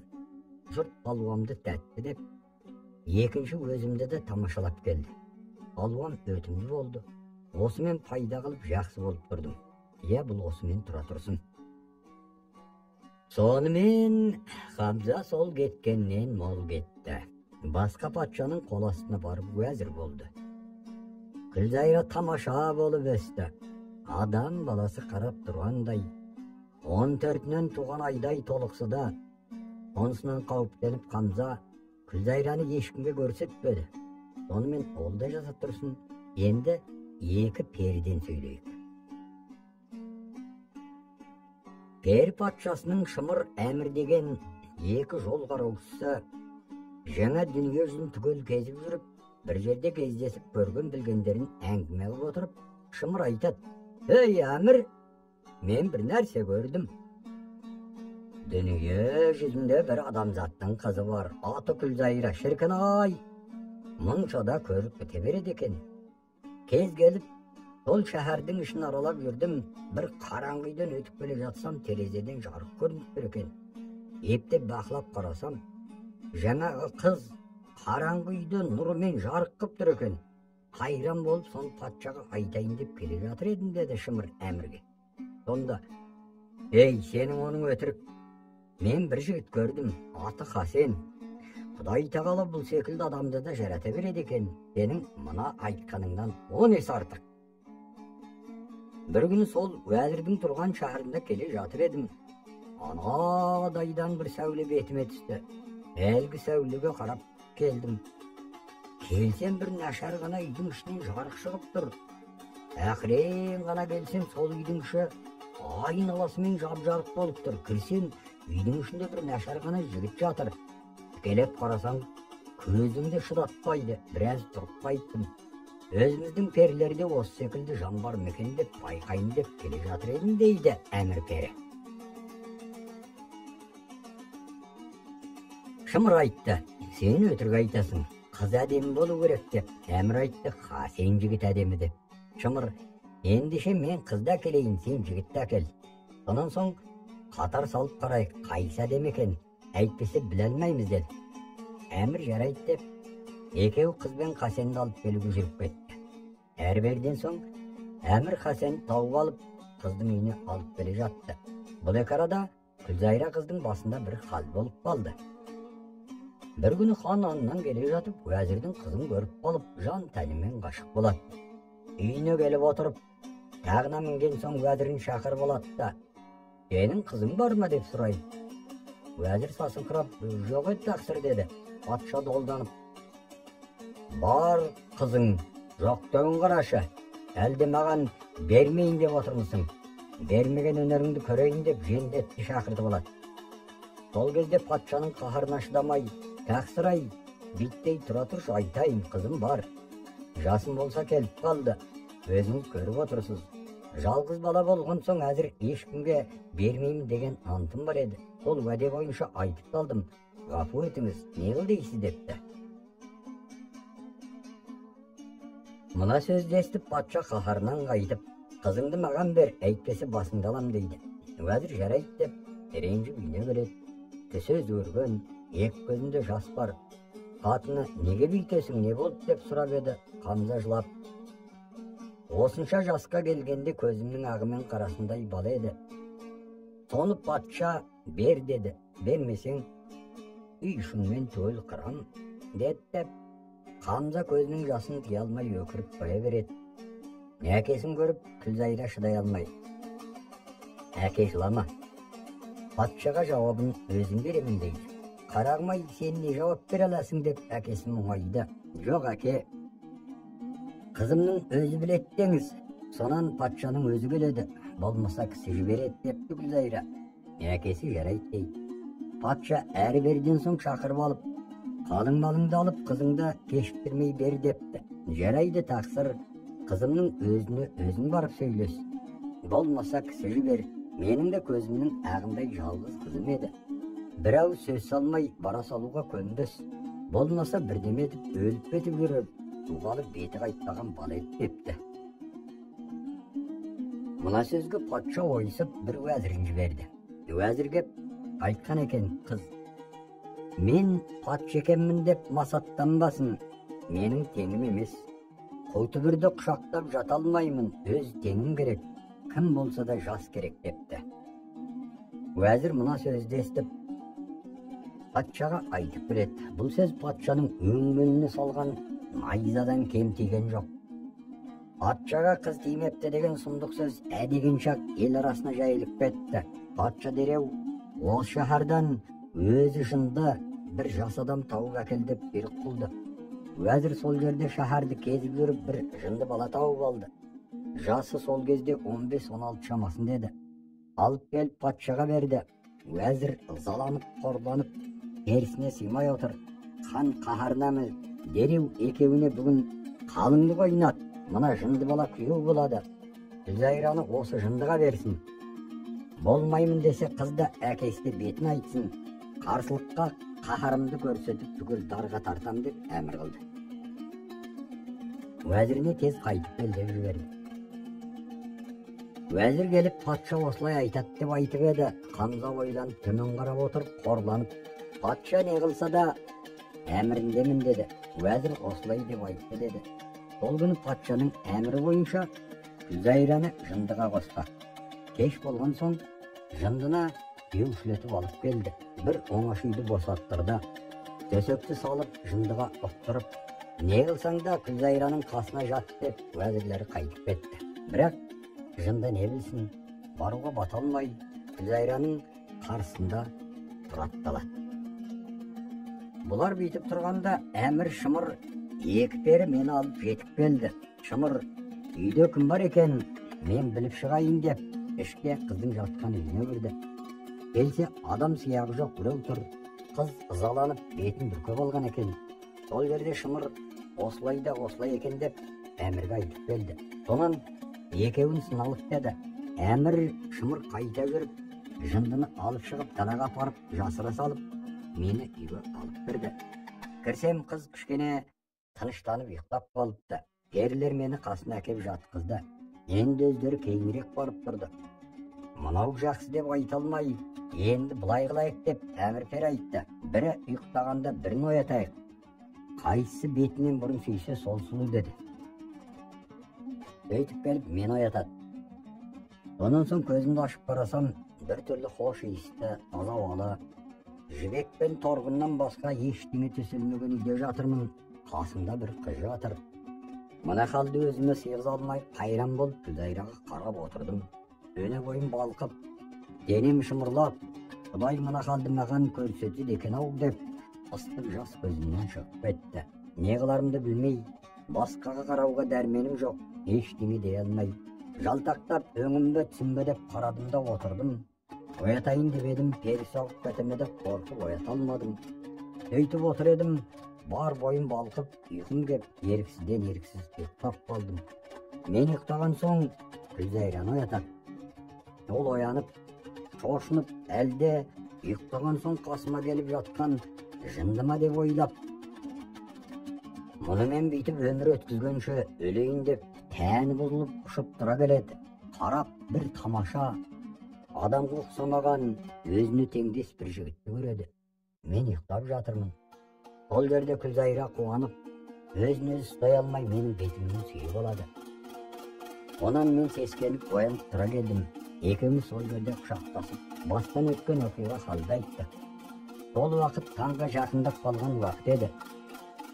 Бешпетім бөркім бар, киімнің бәрін шешіп қойған. Екеуміз амандасқан соң басқа сөзді қойып, көңілдің несібесін тойғыздық.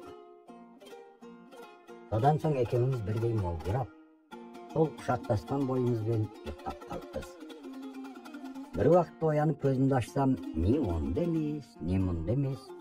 Бір көріп білмеген, сыртын шырайнала қорған соққан шаһардың сыртында жатырмын. Есім кетіп, не болғанымды білмей басым шырайналды. Сөйтсем біз ұйықтағаннан кейін, екі пері мені алыпты да кетіпті. Таң атыпты. Басымды көтеріп қарасам, білмеген жер. Енді Күлзайра естен кетеме көзімнен жасаға берді. Не қыларымды білмей, қорғанды жағалап жүріп келе жатыр едім. Ойнымда бір нәрсе сыртылдайды. Алып қарасам, төрт бүктелген қара екен. Ашып қарасам, барлық болған уақиғаны жазып кеткен. Есім шығып, мынаны көрген соң, қайғы басып енді ешкімге өлім түгінді көрсетпейін. Бәрібір Күлзайра табылмаса, менде тіршілік жоқ деп ойладым. Бірақ Күлзайраның туған жерін жазбапты. Осы мен не қыларымда білмей қаңғып жүріп кеттім. Бірнеше уақыт жол жүріп, қарным ашып есім кетіп жүдеп келе жатып ойладым. Қой бүйтіп өлгенше тез өлейін деп бір үлкен дарияға келіп, секіріп өлейін деп тұрғанда жоғарыдан бір дауыс: "Ей бейшара, түспе, неге кетесің? Ана тұрған бейітке барсаң, мұрадың хасыл болады" деді. Мұнда келіп сандалып, мұрадымды қалай хасыл болады деп ойланып отыр едім. Мына кісі келіп деп, өзінен кейін келген бір дәруішті көрсетті. Бұл төрт дәруіш әңгімелерін аяқтап болып отырғанда сырттан бір адам «Ассалаумағалейкум» деп кіріп келді. Бұған бәрі де қарап қалды. «Жоғары шығыңыз» деді отырған дәруіштер. Келген кісі: «Жоқ, отыра беріңдер. Менің айтатын бір сөзім бар. Ол қайсы десеңіздер, мен өзім патша едім. Жасым мынау орта жасқа келдім. Бір күні түсімде әкем: Қараүленің бейтіне барсаң, ішінде төрт дәруіш отырады. Сөйлесіп, оның сөзін әбден бітірген соң, атының ұл тауып, мұрадың хасыл болады" деді. Міне, менің келгеніме бүгін бір жыл болды. Сіздер де сөздеріңізді бітірдіңіздер. Жаңа ғана бір кісі әйеліңіз ұл тапты деп күйінші сұрап келді. Сіздердің арқаңызда Құдай мұратымды хасыл қылды. Енді жүріп, біздікіне қонақ болыңыздар. Жайларыңызды білдім, шама келсе көмек қылайын, көптен ел көрмей жүрген шығарсыздар деді. Патшаның сөзін естіп, қалай қыламыз деп дәруіштер ақылдасқан кісіше бірінің бетіне бірі қарады. Бұл қалай? Аруақ өтірік айтама, мұрадыңыз ғана хасыл болғаны деп өздерімен ишараттап сөйлесті. Сонда бірі отырып: «Өзім әлі ештемеге жеткен жоқ. Жүріңдер барайық» деді. Барлығы да «Барсақ барайық» деп патшаның үйіне келді. Келсе елінің бәрі қуанышта. Оның үстіне бұлар келді. Патша үйіне кіргізді. Баланы орап қойыпты, той қылып жатыр. Сөйтіп отырғанда бала жоқ деп біреу келді. Бәрінің де ес шығып кетті. Жиырып қатына келсе бала жоқ. Қатынның өзі бұлаудай. Патшаның ес шығып талып кетті. Біраздан соң сүміртіп тұрғызып алды. Патшаның көзі күндіз-түні жылаумен болды. Осымен 3 күн өтті. Патша: «Я Құдай, өзің алдың ба? Не ғажап болғанын білмедім, Алла» деп алды. Сөйтіп отырғанда біреу тағы жүріп берді. Бала табылып деп патша қуанып баласын әкелдіріп берді. Сөйтіп қуанысып отырғанда біреу баланы ораған кілемді жайды. Баланы әкеліп тастағанда осы кілем екен. Жұрт кілемді тамашалап қарап отырса, бір өзі қаншама дүние малға тұратындай жұрт кілемді жайып қойып, отырысты.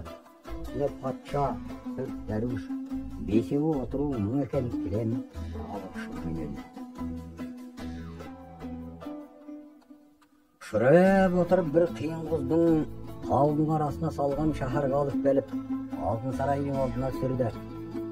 Әрберден соң перілер қаттап шығып құрметтеп бұларды қарсы алды. Сарайға келсе алтын тақтың үстінде патша отыр екен, ортасынан орын берді. Бұлар отырған соң пер патшасы сөз бастады. Менің сіздерді алдырып отырғаным, менің әйелім босанып қыз тауып еді. Сонан бір шабарманды дүние жүзін аралап, бүгін осы менің қатыным босанған күні, кімнің қатыны босанып ұл тапса, соны алып келді бедім. Сол күні менің қатыным босанып ұл тапқан екен. Сонан соң екі баланың біріне бірінің көзі үйленсін деп, 3 күн мұнда, 3 күн онда апарып тастайтын сол деді. Пердің патшасы, енді асықпаңдар, Құдай қосқан құда болдық деді. Пер патшасы осыны айтты да, адам көрмеген ойын сауық істеп көрсетті. Бірімен бірі күрескенде, ойнап, қылыш шабысқанда, Құдай мыналардың қасына жолата көрме деген дейсің. Себеп, екі пері алса кеткенде бірін-бірі жығып салып, қылышпен екі бөліп қанын ағызып тастайды. Әрберден соң бісміллә ұйықтап бетіктіріліп тұра келіп жан алсады. Осындай ойындармен 2 күн өтті. Ертеңіне тұрған соң пер патшасы, байқатқа шығайық, жер аралайық. Сіз келген соң біздің бәрімізді көріп кетіңіз деп 4 дәруіш және патша 5-еуін бір перге мінгізіп ұшып жөнелді. Зуылдатып келе жатты. Бұлар өздерінен өздері жандарынан күдер үзіп, болмаса ана жолдастарымызбен қоштаса алмадық десіп келеді. Әрқайсысы іштерінен өйтіп ұшып келе жатыр еді. Пер патшасы тұра қалып, «Ей құдалар, мына адамзаттың бәрі жиналып неге бүйтіп көрініп жатыр?» деп сұрады. Дәруіштер, «Білмейміз, біздің көзіміз жетпейді» деді. Енді шетінен барып көрейік деп таяп келіп, пер патшасы төмен қараған уақытта Мұратхан боздап қоя берді. Әлден уақытта есінен танып құлап кетті. Пер патшасы бұған не болды деп бір дәріні мұрнына иіскетіп еді. Мұратхан ұшып тұра келді. «Ей шырағым, саған не болды? Мұның қалай, неге бүйттің?» деп еді. Ол қанын айтуға ауыз келмей кең-теңдеп жылай берді. Қасындағы дәруіштің біреу, «Тақсыр, мұның жылайтыны мынау болу керек» дей бергенде Мұратхан өксігін басып, «Мен өзім айтайын» деп сол жерде бастан аяқ қалын айтты. Анау тұрған сол көк өгіздің иесі, жылап отырған сол ғашығы осы күнге дейін шала жансар, соны қайтерін білмей, өмірін жылаумен алып келе жатыр.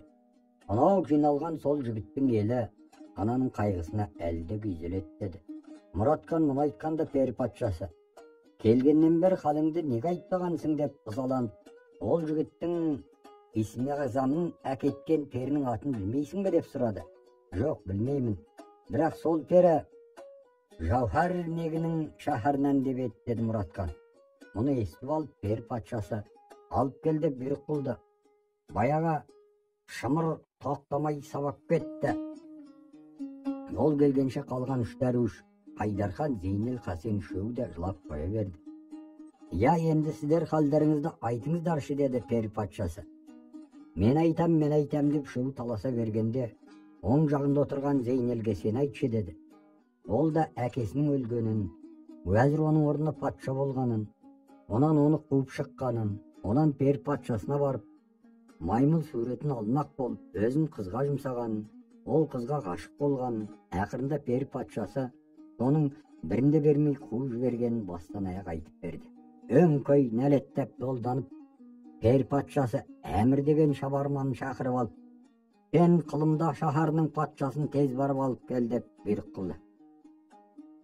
«Екінші кімде қандай арыз бар?» деді.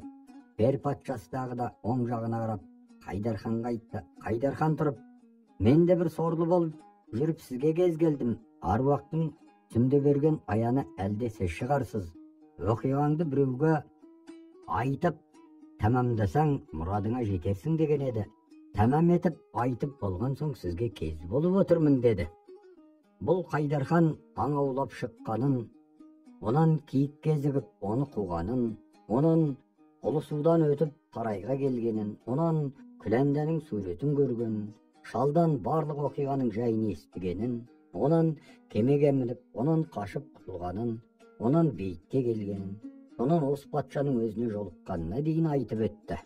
Ondan soň er patşası bir şabarman tägi şakırtıp alıp, tez barıp, adamzat Urmaya şaharının kızı Külendene alıp gel dep jiberetdi.